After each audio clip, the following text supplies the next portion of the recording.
Olá pessoal, tudo bem? Em primeiro lugar, gostaria de desejar um bom domingo de Páscoa para todos vocês e todos os seus familiares. Eu vou fazer um vídeo rapidinho na continuação do que eu já tinha feito sobre a história da Páscoa e da ressurreição, porque o segundo vídeo, o áudio dele foi cortado na metade. Então as informações mais importantes que eu tinha para abordar acabaram se perdendo e muitas pessoas reclamaram: poxa, na hora que estava mais importante cortou o vídeo. Então me sugeriram fazer esse. Então vou aproveitar o domingo de Páscoa para fazer isso. Bom, continuando ainda nessa questão histórica, né, da Páscoa e da ressurreição, né? Em primeiro lugar, que assim, muito respeito para falar desse tema da ressurreição, porque é um tema central para o cristianismo, para os cristãos. Então, o máximo respeito pela fé de cada um. Não é o objetivo nosso tecer qualquer comentário maldoso em relação a isso, mas o nosso canal e o livro que eu estou escrevendo, que logo vai ser publicado, ele tem por tema Jesus histórico. Então nós vamos abordar aqui os aspectos históricos, né, da história de Jesus de Nazaré, do seu movimento, e os relatos que a gente tem. Infelizmente, na nossa cultura, a gente não tem um estímulo para estudar a história do cristianismo, a história do contexto todo de Jesus, né? Então, inicialmente eu tinha abordado que a Páscoa ela é originalmente uma festa judaica que comemora a libertação dos hebreus da escravidão do Egito, né? E essa era a Páscoa que Jesus comemorava, né? Jesus ele não era cristão, ele era judeu. Jesus não tinha por objetivo fundar uma religião nova, né? Jesus é judeu de nascimento e morte. E ali do século I, quando Jesus entrou em Jerusalém para anunciar o seu movimento de libertação de Israel, que ele teve ali aquele episódio de promover ali no templo, né, a virar a mesa dos cambistas, toda aquela situação, foi criada uma animosidade, né, das autoridades romanas. Por quê? Porque Jesus ele já era um líder popular e que ele anunciava um movimento do reino de Deus, né? Que movimento é esse, né? Um reino de oposição ao Império Romano, né? Um reino de soberania judaica. Então isso daí já é lido pelas autoridades romanas como sendo um movimento subversivo.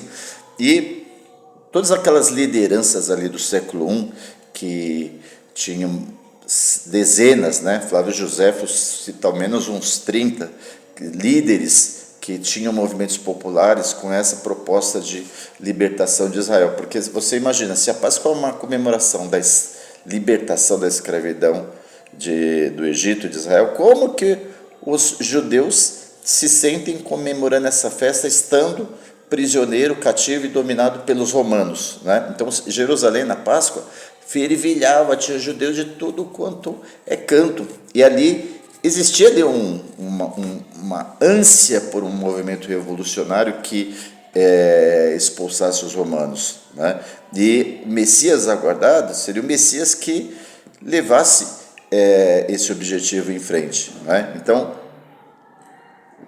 Jesus, como João Batista, Teudas, o profeta egípcio, vários candidatos messiânicos que tinham essa ideia de libertação do Estado judeu soberano, o reino de Deus, eles foram perseguidos, foram mortos, e nenhum deles foi julgado. No que as autoridades romanas capturavam esses indivíduos, eles já matavam ali sumariamente, ou crucificado, ou de outras formas, como João Batista foi degolado.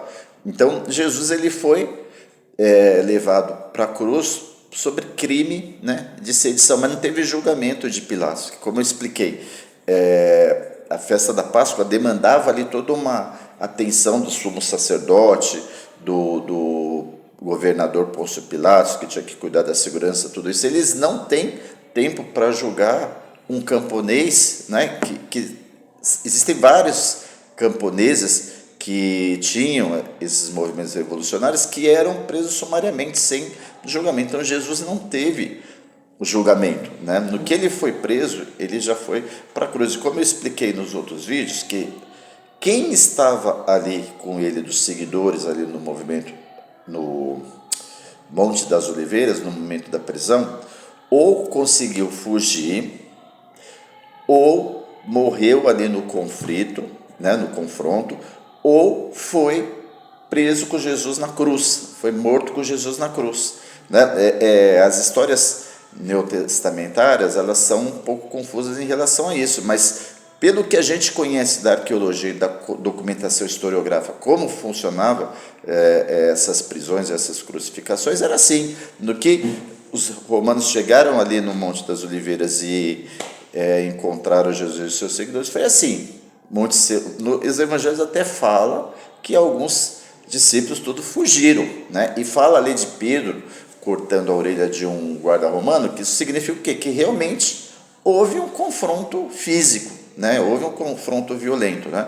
Então Jesus foi levado para a cruz com alguns dos seus seguidores, né? E foi executado, porque a crucificação ela servia como modelo para que ninguém contestasse a autoridade do Império Romano, né? E ficava lá pendurado na cruz na entrada da cidade, né? Até que o corpo fosse se decompondo, as aves de rapina comendo, quando caiu os cães comiam. Então o crucificado ele não tinha direito a um enterro digno, a uma tumba, né? Não tinha direito a um túmulo, não tinha direito de ser levado para a família, para os rituais fúnebres. Então, infelizmente, essa era a história. Agora, da questão da ressurreição, né? Vou retomar um pouquinho, vamos falar assim, da documentação sobre, o que a gente tem de documentação sobre a ressurreição. Porque o historiador, ele trabalha com documentação. Quais são esses documentos que falam da ressurreição? Inicialmente, ali 30 anos depois da morte de Jesus, ali nos anos 50, 60, a gente tem as cartas paulinas, né? Como eu abordei Paulo, ele centra toda a sua abordagem na questão da ressurreição. Só que Paulo, ele nem conheceu o Jesus histórico e ele nem conviveu com os apóstolos. O Paulo não foi um apóstolo. Quando Paulo ele se converte, o que ele recebe ali sobre o cristianismo é a partir das comunidades de fora de Israel, chamadas comunidades da diáspora. Então, essas comunidades da diáspora, elas têm uma influência da cultura grega, né? Então, a cultura grega acaba interagindo com o judaísmo e se cria aí um judaísmo que é influenciado ali pela questão da mitologia grega e tudo mais. E quando o movimento de Jesus chega nessas comunidades, eles já começam a fazer uma interpretação de Jesus diferente do Jesus histórico, né? Porque o Jesus histórico, o Jesus verdadeiro que realmente existiu, ele era um camponês judeu, um profeta apocalíptico da Galileia, área rural, em que ele tem um movimento composto por toda a massa de excluídos da sociedade judaica, né? Então, pescadores, camponeses, leprosos, doentes, prostitutas, toda aquela massa que era excluída da sociedade judaica constitui o movimento de Jesus, que é um movimento de oposição ao Império Romano, é um movimento judaico baseado na comensalidade, ou seja, alimentação, comida distribuída para quem precisa, baseado na justiça, na não discriminação das mulheres, né? Na co-irmandade. Então, o movimento de Jesus é esse movimento da paz, da justiça e do reino judaico soberano, não é? Então, esse é o movimento original de Jesus. O que vai surgir ali a partir de Paulo e das comunidades é um outro judaísmo, que o Paulo e aquelas pessoas são pessoas assim das cidades, totalmente educadas na cultura grega, então começam a fazer uma leitura de Jesus misturada com os elementos da mitologia grega, e é nesse processo que vão transformar Jesus numa divindade, né? Porque Jesus, de um camponês, um profeta apocalíptico, judeu revolucionário, vai ser transformado no próprio Deus nesse processo de adaptação da cultura helenística, da mitologia greco-romana. Por quê? Porque são os elementos que eles utilizaram para adaptar o cristianismo à cultura greco-romana, né?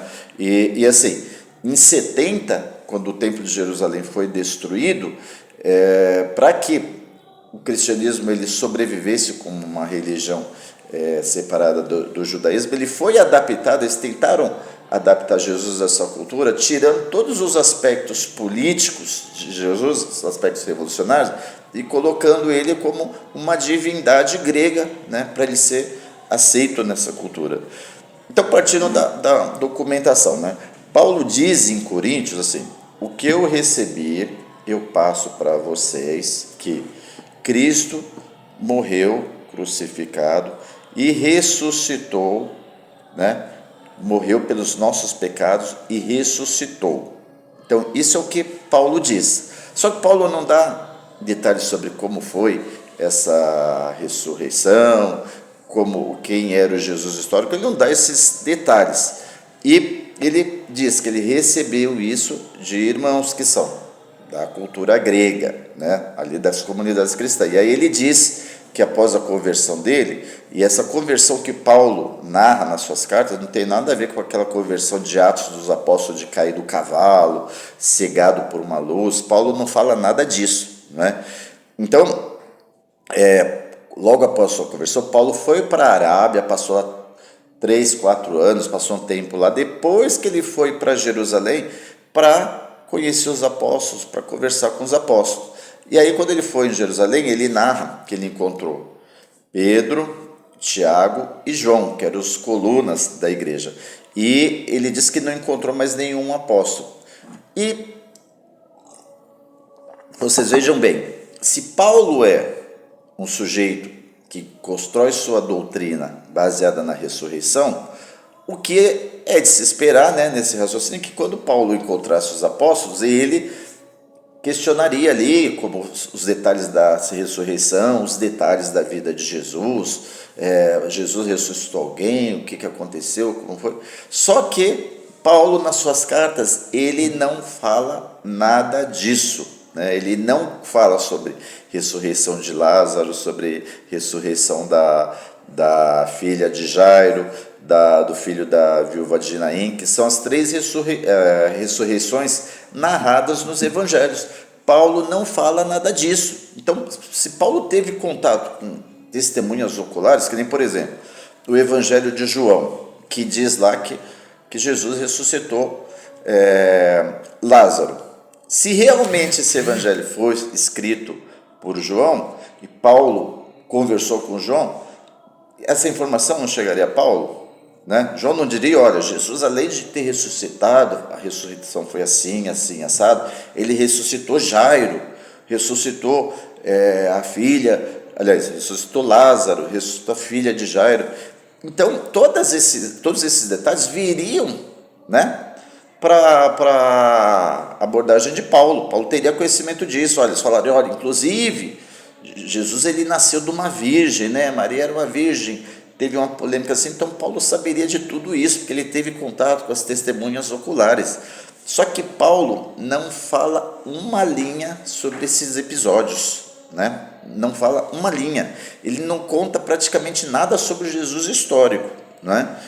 E assim, as outras narrativas que a gente tem da ressurreição nos evangelhos, se você pegar os 4 evangelhos, Marcos, Mateus, Lucas e João, e você lê ali o relato da ressurreição em cada um deles, cada um narra um fato que é totalmente contraditório um ao outro, que não tem como você harmonizar, falar: não, todos estão falando a verdade.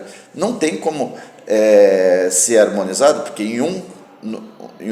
se não me engano, de Marcos, Maria Madalena chega ao túmulo, né, e encontra ela. Num outro evangelho é Maria Madalena, Maria, mãe de Jesus, e outra Maria. Num outro evangelho são mais mulheres. Em um evangelho fala que a pedra tinha sido rolada. No outro, um anjo tirou a pedra. Então, assim, são relatos que são extremamente contraditórios, né? Que eles não batem com o outro. Aí você vai falar, por quê? Porque assim, esses evangelhos, eles não foram escritos pelos apóstolos. Marcos, Lucas, João, Mateus, esses evangelhos não foram escritos por esses autores. Essas autorias, elas foram ser dadas no século II por Irineu de Lyon, né? Pai da igreja, né? Um dos pais da igreja. Irineu de Lyon que coloca essas autorias no século II, porque esses evangelhos eles eram sem autoria, não ia lá o nome escrito de quem fez, são evangelhos anônimos, que era comum naquele tempo se escrever esses livros apócrifos, ou seja, sem a assinatura, né? O Apocalipse, sim, está lá referenciado por João, o visionário, que não é o João o apóstolo, mas era muito comum que algum desconhecido escrevesse algum evangelho, e para que esse evangelho tivesse uma notoriedade, que ele fosse lido, eles colocavam lá um nome fictício. Então você tem evangelho de Filipe, evangelho de Maria Madalena, evangelho de Pedro, que são os chamados apócrifos. Então isso era muito comum, mas assim, os relatos da ressurreição dos evangelhos com os relatos de Paulo são extremamente contraditórios, porque como Paulo está escrevendo ali nos anos 50, ou seja, quase entre 20 a 30 anos depois da morte de Jesus, e Paulo teve contato com os apóstolos, com quem conviveu com Jesus, com Tiago, irmão de Jesus, com Pedro, que era um dos líderes da igreja, e com João, ele teria condições de ter obtido tanto os detalhes da vida de Jesus, quanto os detalhes da ressurreição, né? E saber dessa informação, se Jesus realmente ressuscitou outras pessoas, né? Então Paulo não fala nada disso, né? E Paulo, assim, ele vai ter um conflito depois com os apóstolos, né? Esse conflito é narrado tanto no Atos dos Apóstolos quanto na Epístola aos Gálatas. Paulo fala ali que teve um conflito, porque assim, Paulo ele estava pregando a partir de uma concepção própria dele sobre Jesus, não o Jesus histórico. Ele não quis saber sobre o que os apóstolos, seguidores, quem conheceu Jesus, o que esses seguidores estavam pregando. Ele constituiu uma doutrina própria e foi fazer a sua pregação. Então, começou a existir um conflito, né? Tiago, aliás, que era o líder, né?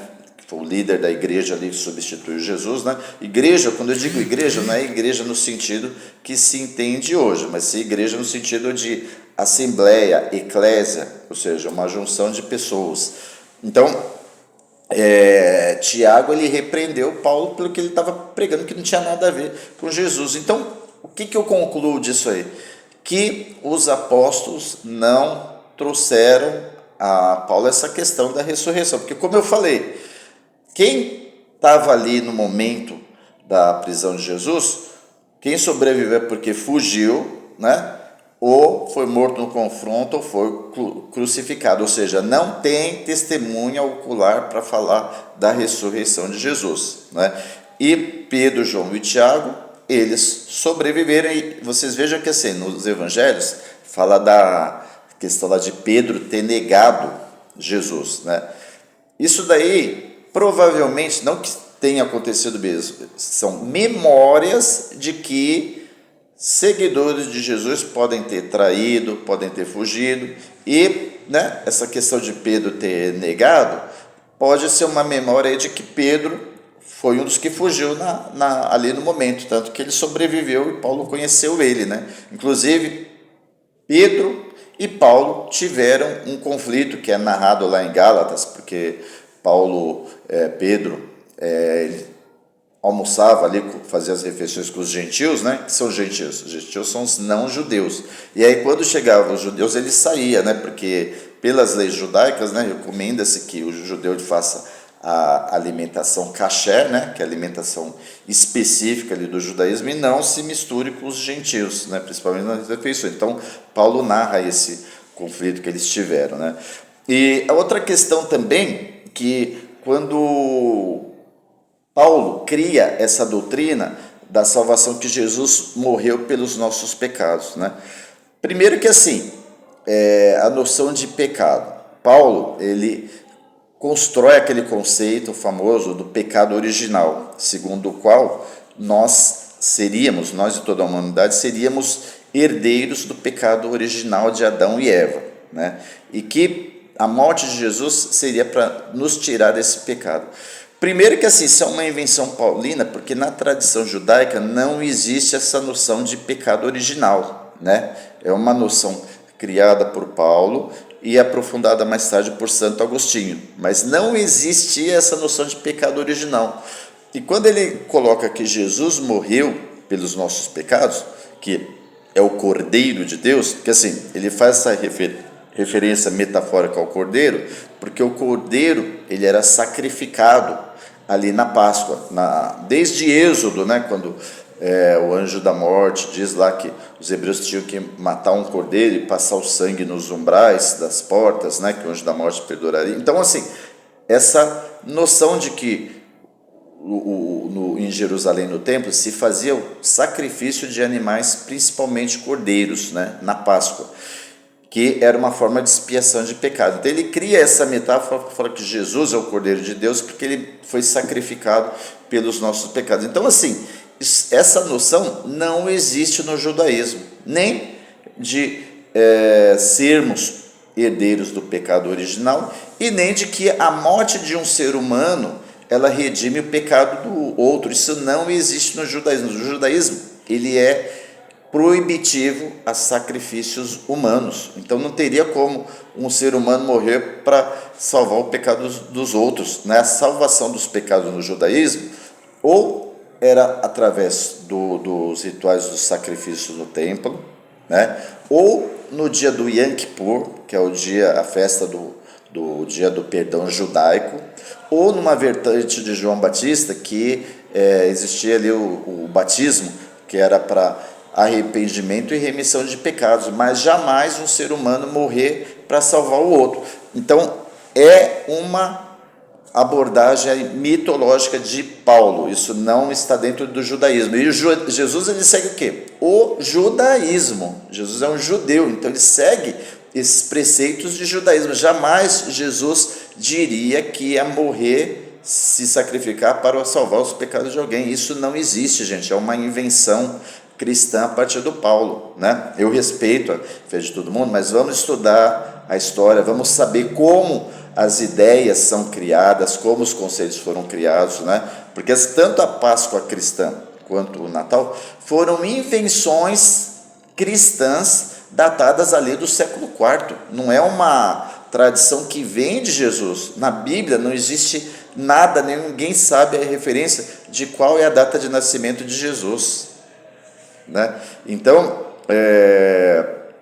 a gente tem que estudar essa história para ver realmente qual é o sentido que realmente tem essa Páscoa judaica, essa Páscoa que Jesus viveu. Então, assim, nessa questão dos evangelhos, né, que os evangelhos eles abordam ali a ressurreição, mas essas abordagens são muitas décadas após a morte de Jesus, né? Então quem está escrevendo não teve contato com o apóstolo, com testemunhas oculares, são autores que estão lá na diáspora, nas cidades ali da Ásia Menor, e a partir dos relatos de outras pessoas que eles vão escrevendo. E assim, quando eles começam a escrever isso, já está ali um período distanciado ali depois da morte de Jesus, né? Então já é um período que é complicado para você remontar, reconstruir a história de Jesus, porque as testemunhas oculares, quem viveu com Jesus, já tinha morrido, né? E os apóstolos também já estão em outra geração, já aquela geração de apóstolos já morreu, a geração seguinte já morreu. Então o que eles vão ter de dados ali são tradições, são histórias. Essas histórias que eles relatam, algumas têm um fundo histórico, mas uma grande maioria eles foram inventando depois, né? Então, assim, eu não quero me alargar muito, mas eu recomendo que vocês estudem essa história do cristianismo, estudem outros autores que abordam aí a história do cristianismo, e que, assim, Quem segue a religião, que siga na sua fé, mas sempre estude, que isso é muito importante, né? Então, eu deixo aqui meu abraço a vocês e uma feliz Páscoa para todos e para todas as suas famílias. Valeu, um grande abraço.